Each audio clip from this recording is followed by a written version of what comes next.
Notre invité ce soir, on parle du volet santé et de la prise en charge des malades du cancer du sein avec le docteur Laurent Dejeau, président du réseau régional de cancérologie.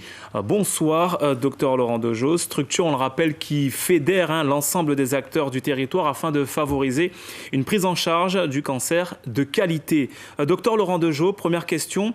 Tout d'abord, on voit d'abord la situation guyanaise. Combien y a-t-il de femmes atteintes du cancer du sein à l'heure où l'on parle? Eh bien, écoutez, bonjour à tout le monde. Combien de femmes sont-elles atteintes? C'est difficile de le dire. Ce que je peux dire, c'est qu'il y a environ 60 cas de nouveaux cancers du sein chez les femmes en Guyane, en moyenne. Il y en a une trentaine qui sont dépistés précocement. 20-25 cas qui sont dépistés un peu plus tardivement avec une atteinte ganglionnaire et 15% qui sont dépistés à un stade métastatique, c'est-à-dire étendu. Alors ça ne veut pas dire que ça a été dépisté tardivement, ce sont parfois des cancers d'évolution rapide. Un cancer du sein, tous les cancers malheureusement n'ont pas le même potentiel évolutif et ne se ressemblent pas. Et puis, ces cancers, justement, il y a, pour le reste, effectivement, malheureusement, des formes, des rechutes. Voilà. Alors, votre structure est là pour fédérer, on le rappelle, l'ensemble des acteurs de la cancérologie afin d'améliorer la prise en charge. Docteur Dejeau, est-ce que cette prise en charge s'est dégradée avec la crise sanitaire ? Alors, la crise sanitaire a eu un impact certain sur la prise en charge des patients atteints de cancer d'une façon générale.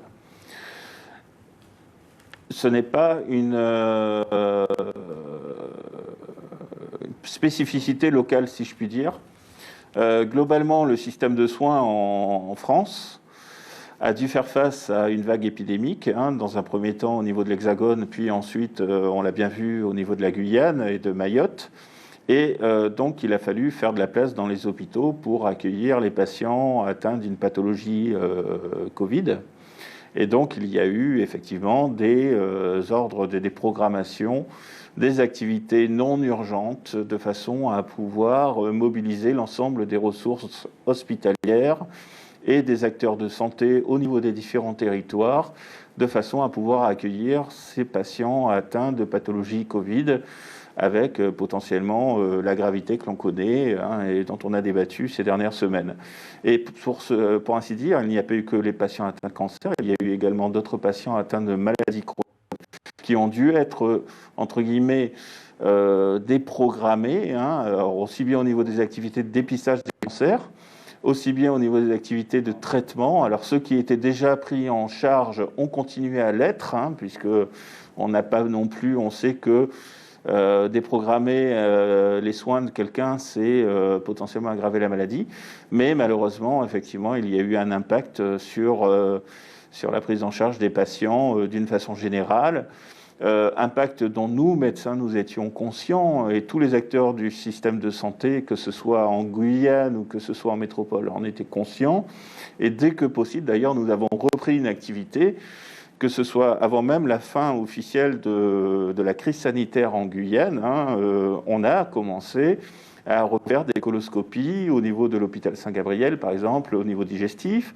Les missions de consultation avancée de cancérologie ont repris au niveau du centre hospitalier de Cayenne très tôt.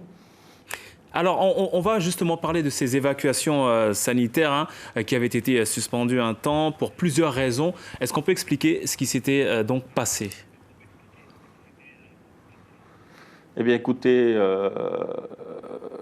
comme je l'ai dit, d'une part, il y avait un problème d'aval en métropole, puisque des centres de traitement du cancer étaient eux-mêmes confrontés à une mobilisation de leurs ressources pour des patients Covid.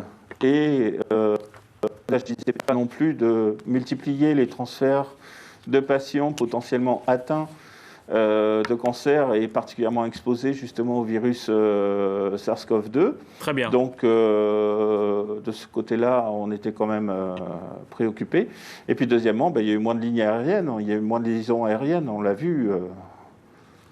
On le comprend bien, donc les liaisons aériennes et ces raisons que vous venez d'évoquer ont un peu perturbé ces évacuations sanitaires et tout revient dans l'ordre tout doucement. Merci en tout cas, docteur Dejeau, d'avoir répondu à notre invitation. On rappelle que vous êtes le président d'Onco Guyane, le réseau régional de cancérologie en Guyane.